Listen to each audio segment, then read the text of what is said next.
ऊस्ट welfare और किरण foundation ने बगाची गरीब मर्दों को लाचार माके द्वार और सर्दी ज़िमिस्ताना के आयना कंबल और बिस्तर और निपाल हो या तो चादर और कोटी जो बरा कनगा नीचती चमुदा से किरण फाउंडेशन च कराची और ऊस्ट च कराची की गई उषा मर्सरीना चे बर्चमा तुरबत दमाग उषा बात करें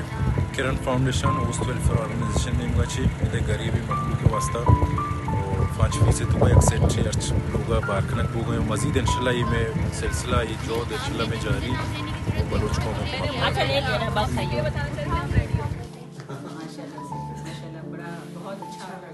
बहुत अच्छा काम कर रहे हैं आप लोग, बिल्कुल कंटिन्यू करते रहें।